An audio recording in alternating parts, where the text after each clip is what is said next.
تعمیر کرتے کرتے جب خانہ کعبہ کی دیواریں حضرت ابراہیم علیہ السلام کے سر سے اونچی ہو گئی اور آپ کے لیے مزید پتھر لگانا مشکل ہو گیا، تو اس وقت حضرت ابراہیم علیہ السلام کا ایک معجزہ ہوا جو ایک پتھر کی شکل میں تھا، جس کو مقام ابراہیم کہا جاتا ہے۔ یہ ایک مقدس پتھر ہے جو خانہ کعبہ سے چند گز کی دوری پر رکھا ہوا ہے۔ یہ وہی پتھر ہے کہ جب حضرت ابراہیم علیہ السلام کعبہ کی تعمیر فرما رہے تھے اور جب خانہ کعبہ کی دیواریں سر سے اونچی ہو گئیں تو اس پتھر پر کھڑے ہو کر آپ علیہ السلام نے کعبہ معظمہ کی دیواروں کو مکمل فرمایا۔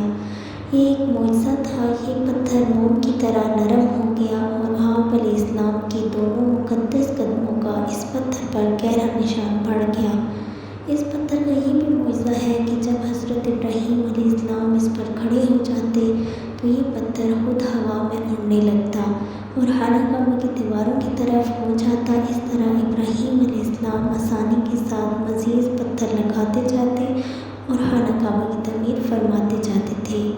آپ کے قدموں کے مبارک نشان کی بدولت اس پتھر کی فضیلت اور عظمت میں اس طرح چار چاند لگ گئے کہ اللہ تعالیٰ نے اپنی کتاب قرآن مجید میں 2 جگہ اس کی عظمت کا خطبہ ارشاد فرمایا، جس کا ترجمہ ہے یعنی خانہ کعبہ مکرمہ میں خدا کی بہت سی روشن اور کھلی ہوئی نشانیاں ہیں، اور ان نشانیوں میں سے ایک بڑی نشانی مقام ابراہیم ہے،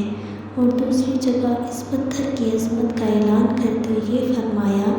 کہ اور ابراہیم کے کھڑے ہونے کی جگہ کو نماز کا مقام بناؤ۔ 4000 برس کے طویل زمانے سے اس بابرکت پتھر پر حضرت ابراہیم علیہ السلام کے مبارک قدموں کے نشان موجود ہیں۔ اس طویل مدت سے یہ پتھر کھلے آسمان کے نیچے زمین پر رکھا ہوا ہے۔ اس پر 4000 بار برساتیں گزر گئیں، ہزاروں طوفان کے جھونکے اس سے ٹکرائے، بارہا حرم کعبہ میں پہاڑی نالوں سے برسات میں سیلاب آیا۔ یہ مقدس پتھر سیلاب کے تیز دھارے میں ڈوب رہا، کروڑوں انسانوں نے اس پر ہاتھ پھیرا، مگر اس کے باوجود آج تک حضرت ابراہیم علیہ السلام کے جلیل القدر قدموں کے نشان اس پتھر پر باقی ہیں، جو بلا شبہ حضرت ابراہیم کا ایک بہت ہی بڑا معجزہ ہے۔ اور یقیناً یہ پتھر اللہ کی آیات اور کھلی ہوئی نشانی میں سے ایک بہت بڑا نشان ہے،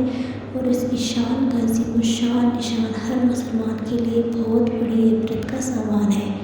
کہ اللہ تعالیٰ نے تمام مسلمانوں کو حکم دیا کہ تم لوگ میرے مقدس گھر خانہ کعبہ کے طواف کے بعد اس پتھر کے پاس 2 رکعت نماز ادا کرو۔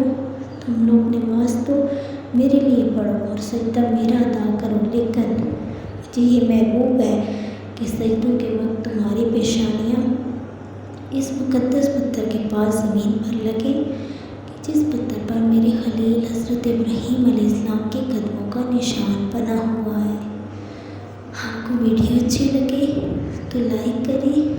چینل کو سبسکرائب کریں اور ساتھ لگے بیل آئیکن کو ضرور پریس کریں۔